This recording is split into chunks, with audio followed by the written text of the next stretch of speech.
Nationwide protests mark compliance to NLC demonstration against rising cost of living. Mixed reactions trail federal government's plan to implement a Ronshaya report. CBN hikes interest rates to 22.75% as economic slowdown continues. On the foreign scene, death toll in Gaza nears 30,000 amid ongoing ceasefire talks. Hello again and welcome to the Trust TV News Update at this hour. I'm Aisha Salihu. Thank you so much for joining us.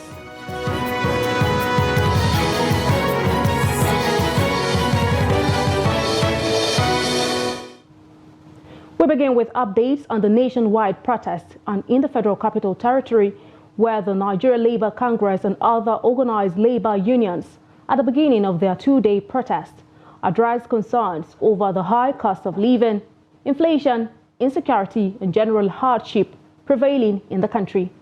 The protest commenced from the NLC headquarters and concluded at the premises of the National Assembly, Abuja. Participating unions include the Medical and Health Workers Union of Nigeria, the National Association of Nigerian Nurses and Midwives, the Nigeria Union of Teachers, Construction Workers Union, among others. Trustee Sagir Ibrahim, who closely followed the protest in Abuja, and now brings us the report.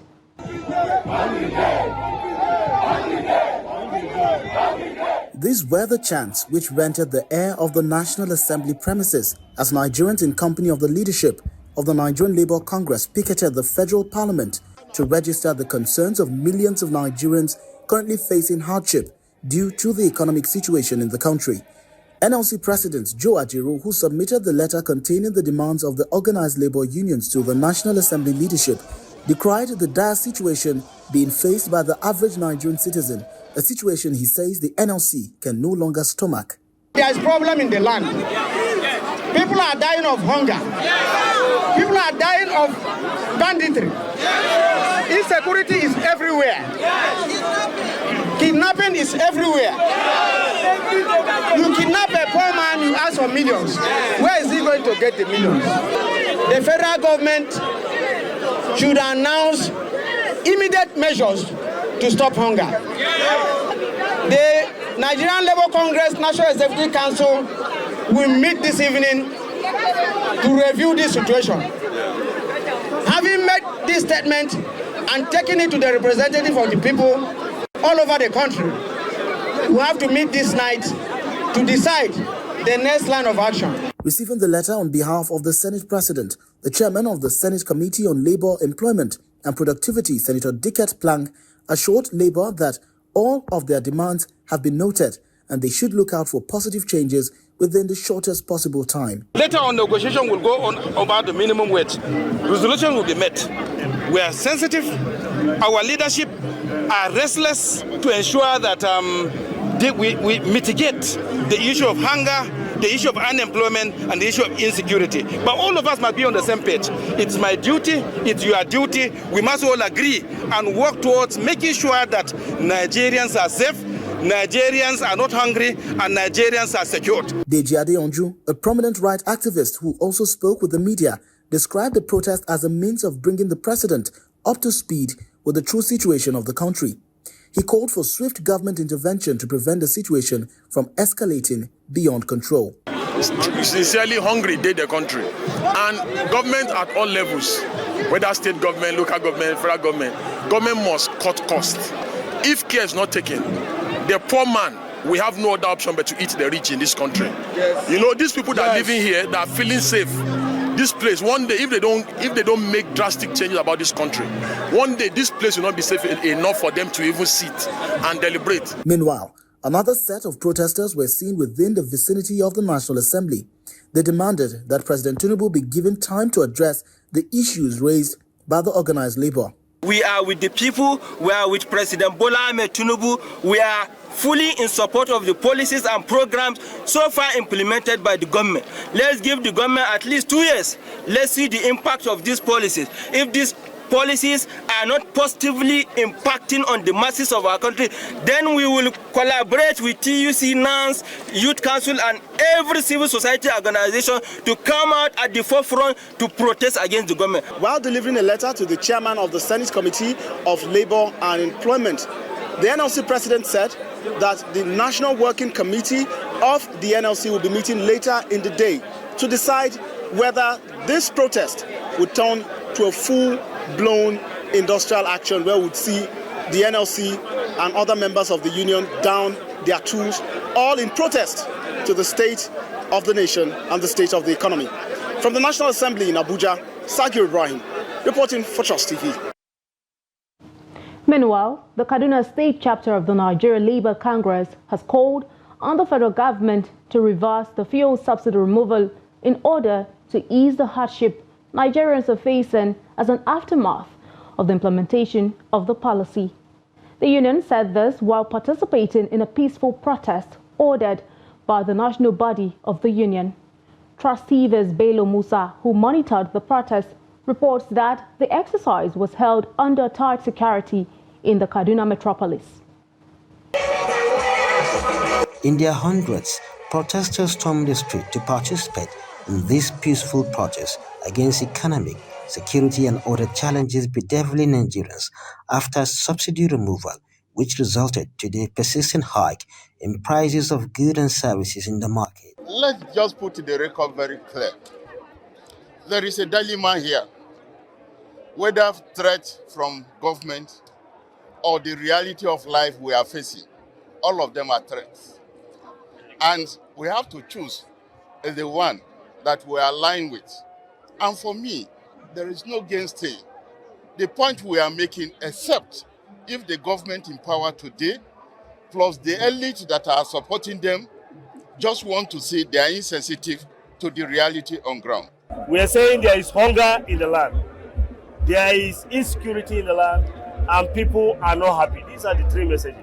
And you can see even from the screenshot of our banner, it's the simple message we are sending. So we are doing this protest, not a strike, to tell the world and tell the government and the elites of Nigeria that the masses, the downtrodden, the workers are really facing hardship. The inflation is all over. They said the negative effect of the policy is being felt more by ordinary Nigerians. Since what they have done is selfish, because there is no any sacrifice they are paying for it. There is no reductions of their benefits. All their movement is intact. In short, the first thing the president did was to dole out 5 billion for the state governors, and just to settle them for the campaign. So the politicians are not losing anything. The people that are suffering are the masses that are on the street and the workers that are going to work. We are going to even have more crowd tomorrow, God willing. Despite the withdrawal from TUC. No, TUC, my president have just said, is a center of itself.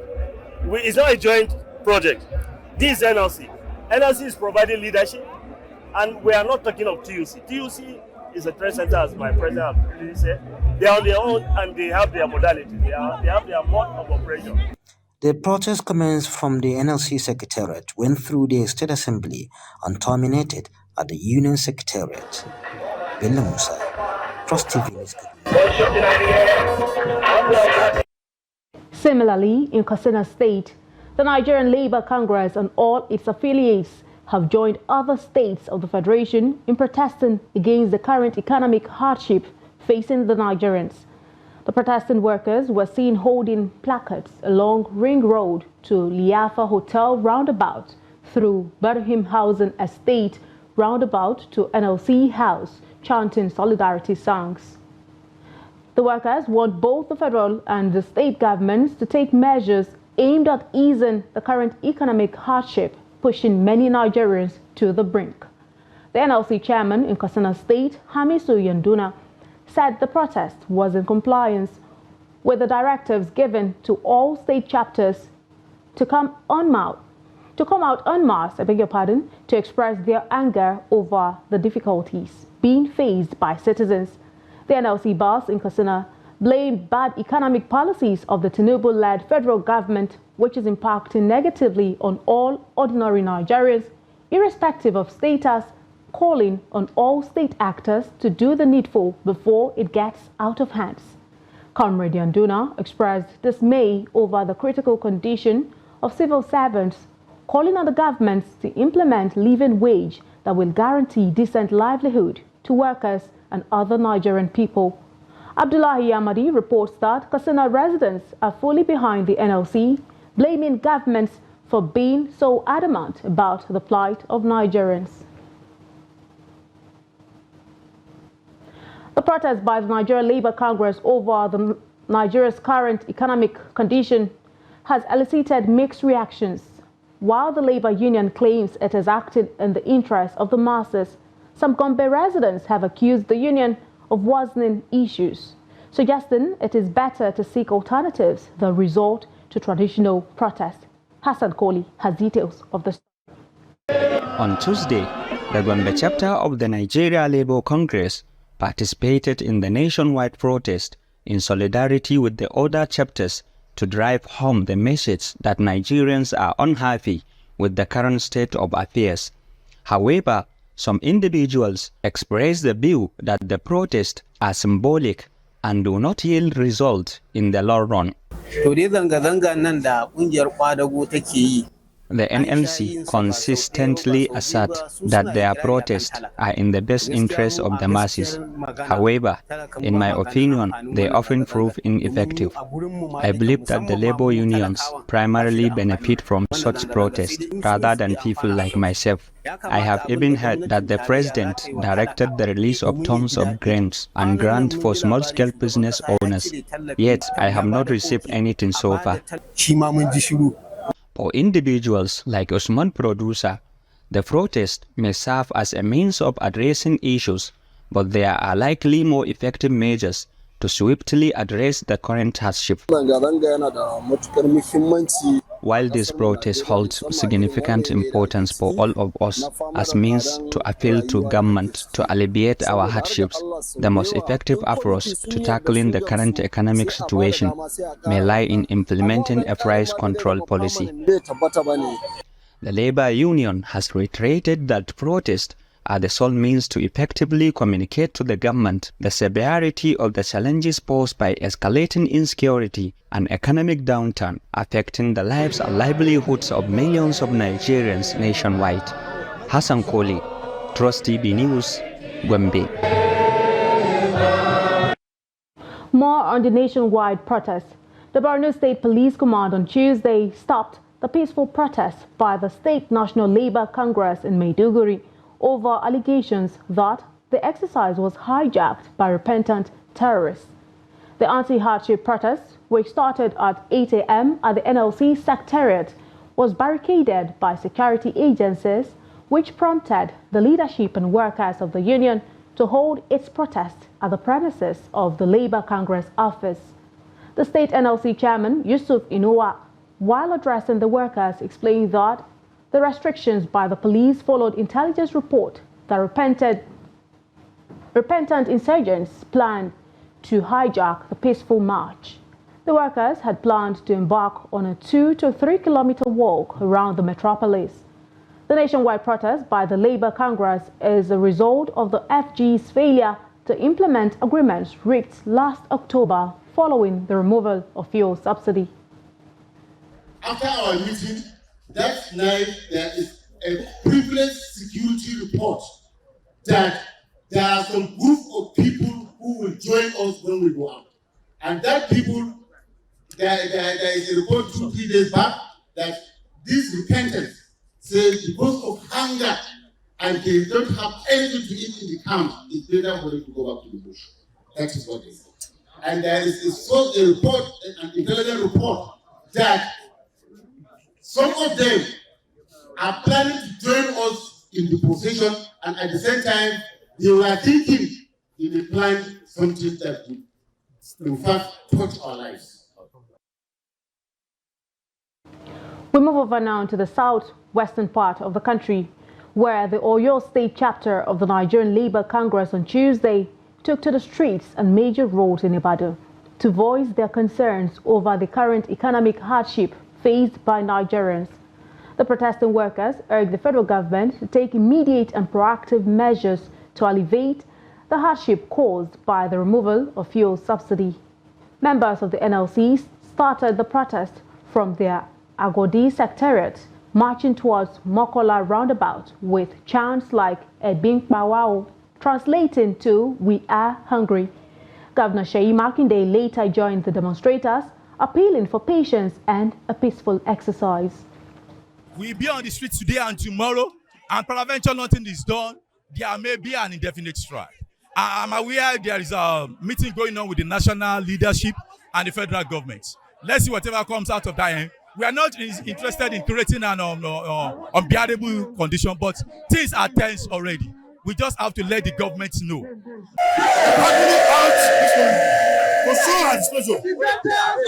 the end of sufferings, at the end of hardship, this government is visiting the masses. We are hungry, and so we are about to be hungry.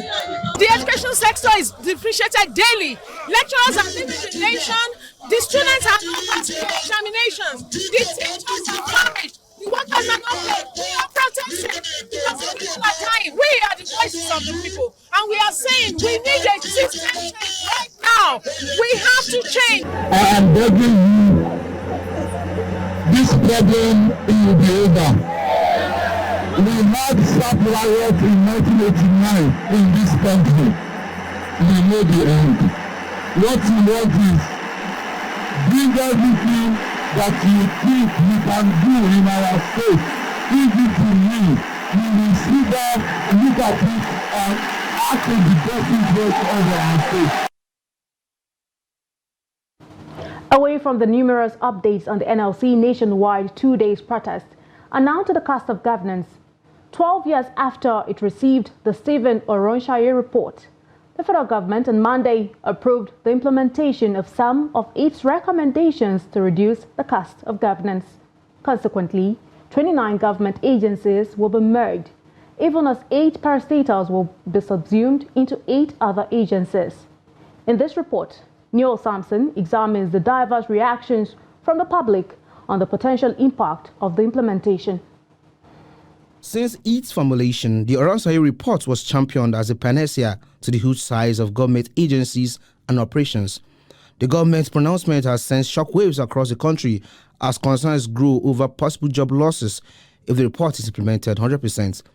The imminent merger and scrapping of government agencies, according to the Tinubu administration, is in the best interest of the nation. The vision of President Bola Ahmed Tinubu in ensuring that credible information is given out to the Nigerian public, and in turn, government is expecting that members of the media will also report policies and programs of government responsibly, honestly, and truthfully. The Special Advisor to the President on Policy and Coordination as a member.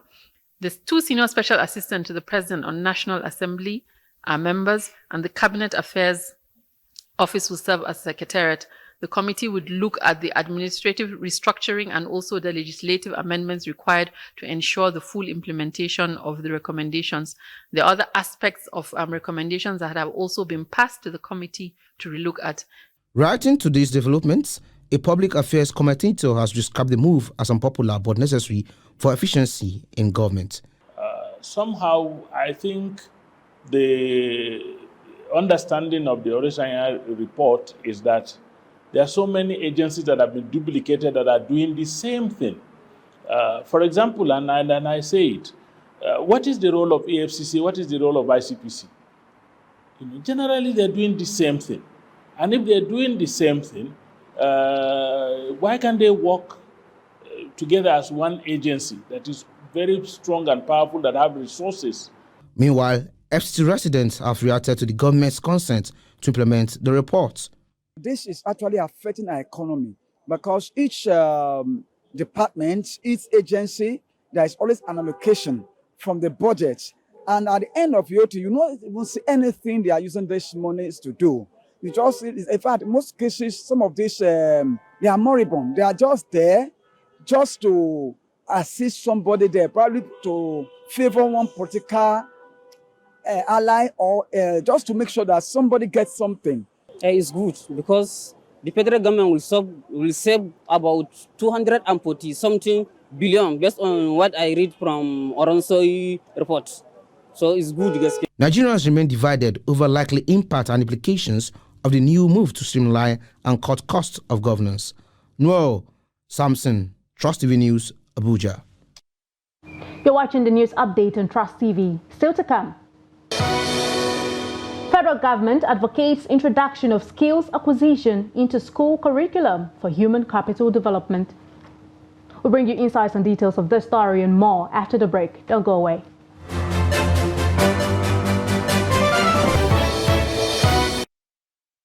Welcome back and thank you for staying with us. But if you're just joining us, this is the Trust TV News Update. Let's take a look at a recap of some of our top stories. Nationwide protests mark compliance to NLC demonstration against rising costs of living. Mixed reactions throw federal government's plan to implement a Ranchaye report. Moving on to more stories and now to security matters. The Katsina State Police Command, in collaboration with the military, has rescued 10 kidnapped victims between Kokar, Babangida and Yangaya Fida Road in the state. The rescue, which effected on Sunday, followed a routine patrol along the Fida Road by a joint patrol team, which came under serious fire from some suspected armed bandits. A statement by the Katsina Police Command spokesman Abubakar Aliyu on Tuesday noted that the operationally competent patrol team promptly returned fire and succeeded in foiling the attack and also rescuing the 10 kidnapped victims.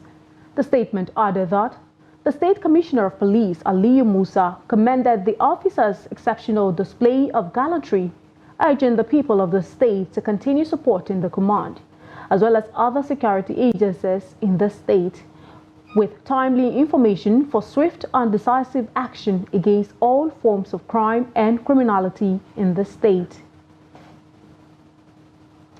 The federal government says efforts are on to reintegrate skills acquisition into the classroom's curriculum.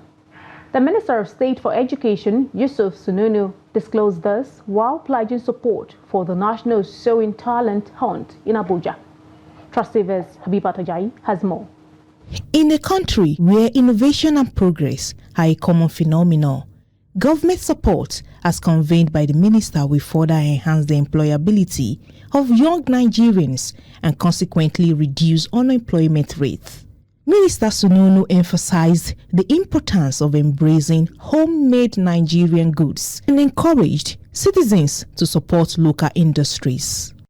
Government is thinking out of the box. How do you encourage individuals to invest in their own skills? How do you make them to expand? And the time is not any other time than now. And that's why in our own thinking we're also looking at a review of the IDEA projects, which is going to provide both skills and knowledge, character to children to ensure that some funds are given to engage artisans in their activities so that we can fund them. Brains behind the National Sowing Talent Initiative are calling on relevant stakeholders to address the stigmatization of skills acquisition in the country. Part of Nigeria whatsoever, who has the skill and the talent in vocational skill, by this would get a platform to express himself and get celebrated and become the role model that challenges every other person, that through such kind of medium, a child of a nobody in Nigeria could receive a presidential handshake and tomorrow become a role model to inspire and encourage every other child. By promoting the embrace of locally made goods and addressing the stigma surrounding skills acquisition, the government is paving the way for a more prosperous and innovative future for the nation. Habibat Ajayi, Trust TV News, Abuja. And in business, the Monetary Policy Committee of the Central Bank of Nigeria has increased the benchmark interest rate by 400 basis points to a record 22.75%. The CBN Governor, Olayemi Cardoso, disclosed this while reading the communique of the first MPC meeting of the year on Tuesday in Abuja. Addressing journalists at the end of the two-day meeting in Abuja, Cardoso said the committee vowed to adjust the asymmetric corridor around the MPR to plus 100 to minus 700 from plus 100 to minus 300 basis points and raise the cash reserve ratio from 32.5% to 45%.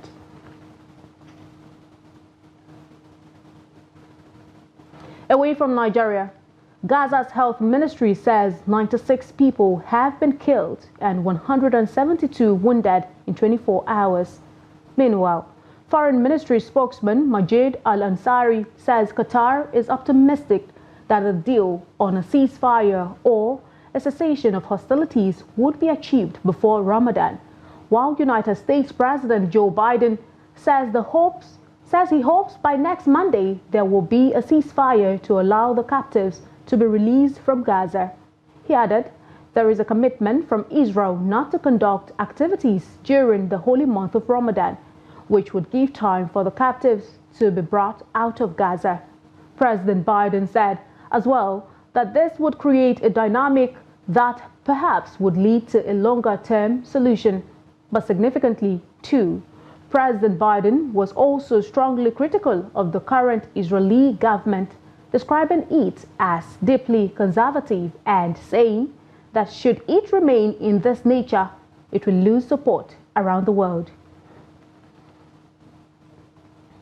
And in sports, the captain of the Super Eagles of Nigeria and 2023 AFCON Most Valuable Player William Troost Ekong has been ruled out of the season due to ruptured biceps femoris in his right leg. The POAK defender is expected to undergo surgery on Tuesday, February 27, which will most likely rule him out of this season. The 30-year-old missed the Eagles' final group game against Guinea-Bissau, but he played through the injury in the second-round quarter-final, semi-final, and final against Cameroon, Angola, South Africa, and Cote d'Ivoire, respectively. Ekong emerged as the most valuable of AFCON 2023, where he scored 3 goals for Nigeria, including the goal against the Ivorians in the final. And that concludes the news update at this hour.